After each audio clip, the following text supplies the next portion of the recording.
ಯಾರೆಲ್ಲ 3 year LLBಗೆ join ಆಗಿದ್ದೀರಾ, join ಆಗಬೇಕು ಅಂತಿದ್ದೀರಾ, ಫಸ್ಟ್ ಸೆಮಿಸ್ಟರ್‌ಲಿ ನೀವು ಯಾವೆಲ್ಲ ಸಬ್ಜೆಕ್ಟ್ಸ್‌ನ ಸ್ಟಡಿ ಮಾಡ್ತೀರಾ? ಪ್ರತಿಯೊಂದು ಸಬ್ಜೆಕ್ಟಲ್ಲಿ ಎಷ್ಟು ಯೂನಿಟ್ಸ್ ಇರುತ್ತೆ? ಮತ್ತು ಯಾವುದೆಲ್ಲ ಆಕ್ಟ್ಸ್‌ಗಳನ್ನ ಸ್ಟಡಿ ಮಾಡಬೇಕು ಅನ್ನೋದ್ರ ಕಂಪ್ಲೀಟ್ ಡೀಟೇಲ್ಸ್‌ನ ನಾನು ನಿಮಗೆ ಈ ವಿಡಿಯೋದಲ್ಲಿ ತಿಳಿಸ್ಕೊಡ್ತಾ ಇದ್ದೀನಿ. ನಾನು ಫಸ್ಟ್ ಸೆಮಿಸ್ಟರ್‌ಗೆ ಹೋದಾಗ ಸಿಲೆಬಸ್‌ನ ಅರ್ಥ ಮಾಡ್ಕೊಳ್ಳೋದಕ್ಕೆ, ಆನ್ಸರ್ ರೈಟಿಂಗ್, ಎಕ್ಸಾಮ್ ಪ್ಯಾಟರ್ನ್ ಅರ್ಥ ಮಾಡ್ಕೊಳ್ಳೋ ಅಷ್ಟರಲ್ಲೇ ಎಕ್ಸಾಮ್ ಬಂದೇ ಬಿಡ್ತು.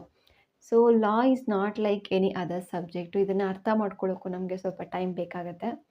ಸೊ ಫಸ್ಟ್ ಸೆಮಿಸ್ಟರಲ್ಲಿ ನಮಗೆ ಟೋಟಲ್ 5 ಕೋರ್ ಸಬ್ಜೆಕ್ಟ್ಸ್ ಇರುತ್ತೆ ಮತ್ತು ಇಂಗ್ಲೀಷ್ ಇರುತ್ತೆ. So English only for those ಯಾರ್ಯಾರು ಕನ್ನಡದಲ್ಲಿ ಎಕ್ಸಾಮ್ ಬರೀತೀರಾ ಅವ್ರಿಗೆ ಮಾತ್ರ.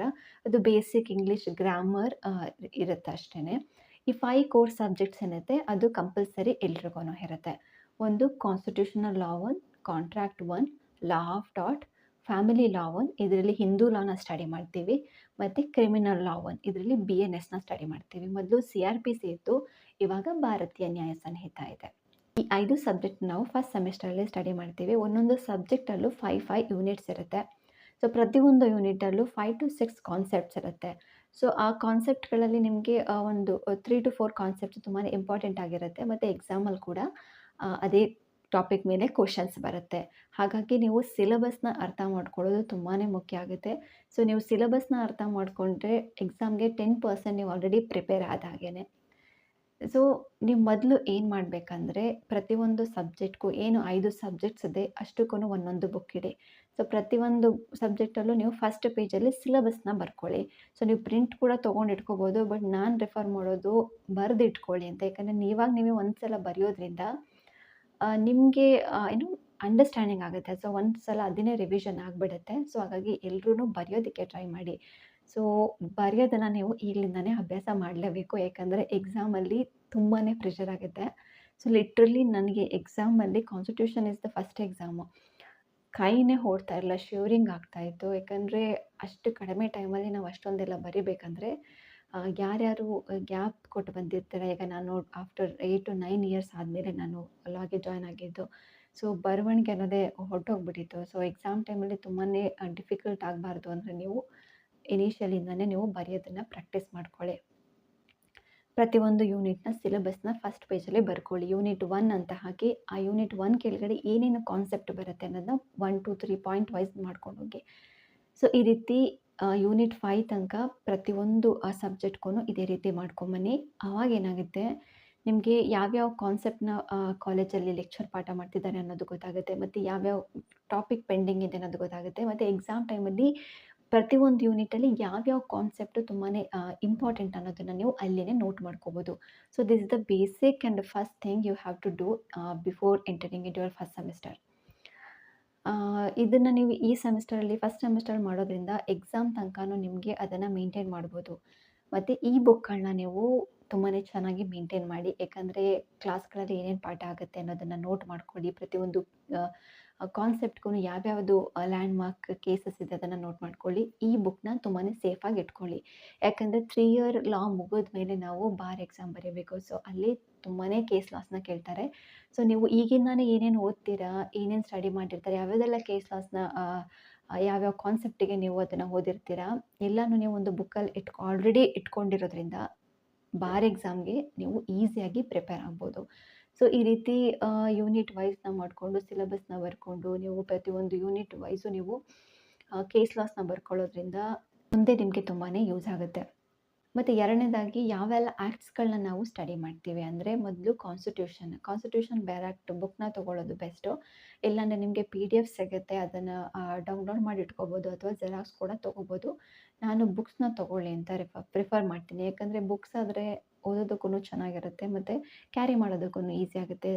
ಜೆರಾಕ್ಸ್ ತೊಗೊಳ್ಳೋದ್ರಿಂದ ಪೇಜಸ್ ತುಂಬಾ ಜಾಸ್ತಿ ಆಗುತ್ತೆ ಮತ್ತು ಅದನ್ನು ನೀಟಾಗಿ ಮೇಂಟೈನ್ ಮಾಡೋದಕ್ಕೂ ಆಗಲ್ಲ. ಯಾಕೆಂದರೆ ಮತ್ತೆ ಸೆಕೆಂಡ್ ಸೆಮಿಸ್ಟರ್ಗೂ ನಮಗೆ ಕಾನ್ಸ್ಟಿಟ್ಯೂಷನ್ ಬೇಕಾಗುತ್ತೆ.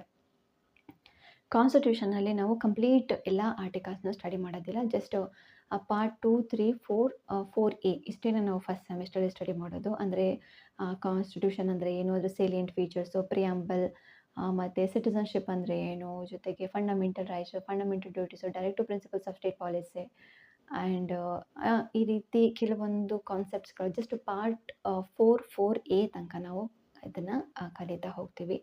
ಸೊ ಇದಿಷ್ಟ್ರ ಬಗ್ಗೆ ನೀವು ಫೋಕಸ್ ಮಾಡಿದ್ರೆ ಸಾಕು. ಮತ್ತು ಕಾಂಟ್ರಾಕ್ಟು. ಸೊ ಕಾಂಟ್ರಾಕ್ಟಲ್ಲಿ ಅಷ್ಟೇ ನಾವು ಬೇಸಿಕ್, ಸೊ ಇದು ಫಸ್ಟ್ ಸೆಮಿಸ್ಟರ್ ಆಗಿರೋದ್ರಿಂದ ನಾವು ಎಲ್ಲ ಸಬ್ಜೆಕ್ಟು ಬೇಸಿಕ್‌ನೇ ನಾವು ಫಸ್ಟ್ ಕಲಿಯೋದು. ಅಂದರೆ ಕಾನ್ಸ್ಟಿಟ್ಯೂಷನ್ ಅಂದರೆ ಏನು, ಕಾಂಟ್ರಾಕ್ಟ್ ಅಂದರೆ ಏನು, ಲಾ ಆಫ್ ಟಾಟ್ ಅಂದರೆ ಏನು ಅಂತ ನಾವು ಕಲಿತಾ ಹೋಗ್ತೀವಿ. ಸೊ ಕಾನ್ಸ್ಟಿಟ್ಯೂಷನ್ ಬೇರ್ ಆ್ಯಕ್ಟ್‌ನ ನೀವು ಬುಕ್‌ನ ತೊಗೊಳ್ಳಿ. ಮತ್ತು ಎರಡನೇದಾಗಿ ಕಾಂಟ್ರಾಕ್ಟು. ಸೊ ಕಾಂಟ್ರಾಕ್ಟು ನಾವು ಮತ್ತೆ ಸೆಕೆಂಡ್ ಸೆಮಿಸ್ಟರಲ್ಲಿ ಸ್ಟಡಿ ಮಾಡೋದ್ರಿಂದ ಇಂಡಿಯನ್ ಕಾಂಟ್ರಾಕ್ಟ್ ಆ್ಯಕ್ಟ್‌ದೂ ಬುಕ್‌ನ ನೀವು ತೊಗೋಬೇಕಾಗತ್ತೆ. ಮತ್ತು ಹಿಂದೂ ಲಾದು ನಿಮಗೆ ಒಂದೇ ಬುಕ್ಕಲ್ಲಿ Hindu marriage act, Hindu succession act, Hindu adoption and maintenance act, minority and guardianship act. So ಇದಿಷ್ಟೂ ನಿಮಗೆ ಒಂದೇ ಬುಕ್ಕಲ್ಲಿ ಸಿಗುತ್ತೆ. ಇದನ್ನು ನೀವು ಪರ್ಚೇಸ್ ಮಾಡ್ಬೋದು. ಮತ್ತು BNS ಭಾರತೀಯ ನ್ಯಾಯ ಸಂಹಿತ. ಸೊ BNS‌ದು ಬೇರ್ ಆ್ಯಕ್ಟ್ ಬೇಕೇ ಬೇಕು. ಯಾಕಂದರೆ ಅದು ತುಂಬಾ ಏನು 355 ಆರ್ಟಿಕಲ್ಸ್ ಏನೋ ಇದೆ, ಸೆಕ್ಷನ್ಸು. 1 ಸೆಕೆಂಡ್. 355 ಅನ್ಕೊತೀನಿ.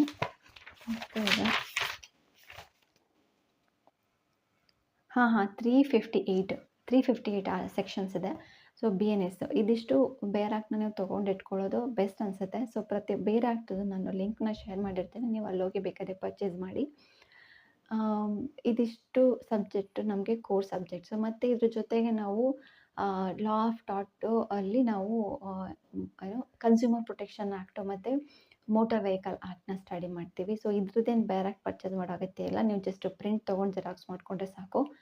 ಇದ್ರ ಜೊತೆಗೆ ಯಾವುದು ಇದ್ರ ಜೊತೆಗೆ ಕಾಂಟ್ರಾಕ್ಟಲ್ಲಿ ಸ್ಪೆಸಿಫಿಕ್, ಒಂದು ನಿಮಿಷ, ಕಾಂಟ್ರಾಕ್ಟಲ್ಲಿ ಸ್ಪೆಸಿಫಿಕ್ ರಿಲೀಫ್ ಆ್ಯಕ್ಟು ಕೂಡ ನಾವು ಸ್ಟಡಿ ಮಾಡ್ತೀವಿ. ಸೊ ಅದನ್ನು ಅಷ್ಟೇ ನಿಮಗೆ ಪ್ರಿಂಟ್ ತೊಗೊಂಡು ಜೆರಾಕ್ಸ್ ತೊಗೊಂಡು ಇಟ್ಕೊಂಡ್ರೆ ಸಾಕು. ಅದರಲ್ಲೂ ಅಷ್ಟೇ ಎಲ್ಲ ಸೆಕ್ಷನ್ಸ್‌ನ ಸ್ಟಡಿ ಮಾಡೋದಿಲ್ಲ. ಕೆಲವೊಂದು ಇಂಪಾರ್ಟೆಂಟ್ ಸೆಕ್ಷನ್ಸ್‌ಗಳು ಮಾತ್ರ ನಾವು ಸ್ಟಡಿ ಮಾಡ್ತೀವಿ.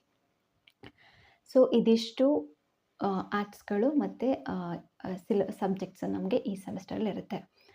ಸೊ ಇದಿಷ್ಟನ್ನ ಫಸ್ಟ್ ಮಾಡಿ. ಸೊ ಪ್ರತಿಯೊಂದು ಯೂನಿಟ್ ವೈಸು ನಾವು ಏನೇನು ಕಾನ್ಸೆಪ್ಟ್‌ನ ಸ್ಟಡಿ ಮಾಡ್ತೀವಿ ಅನ್ನೋದನ್ನು ನಾನು ನೆಕ್ಸ್ಟ್ ವಿಡಿಯೋದಲ್ಲಿ ತಿಳಿಸ್ಕೊಡ್ತೀನಿ. ಸೊ ಇದಿಷ್ಟನ್ನ ನೀವು ಫಾಲೋ ಮಾಡ್ತಂದರೆ ನಿಮಗೆ ಈ ಸೆಮಿಸ್ಟರ್ ತುಂಬಾ ಈಸಿ ಆಗುತ್ತೆ. ಮತ್ತು ನಿಮ್ಗೆ ಏನೇ ಕ್ವಶನ್ಸ್ ಇದ್ರೂ, ಏನೇ ಡೌಟ್ಸ್ ಇದ್ರೂ ನೀವು ಕಮೆಂಟಲ್ಲಿ ತಿಳಿಸಿ.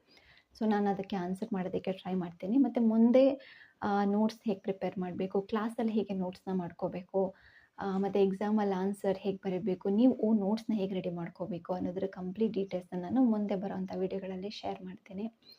ಸೊ ಈ ವಿಡಿಯೋ ನಿಮಗೆ ಇಷ್ಟ ಆಯಿತು ಅಂದರೆ ಲೈಕ್ ಮಾಡಿ ಮತ್ತು ಕಮೆಂಟಲ್ಲಿ ತಿಳಿಸಿ. ಮತ್ತು ಸಬ್ಸ್ಕ್ರೈಬ್ ಆಗಿಲ್ಲ ಅಂದರೆ ಚಾನಲ್ಗೆ ಸಬ್ಸ್ಕ್ರೈಬ್ ಆಗಿ. Thank you.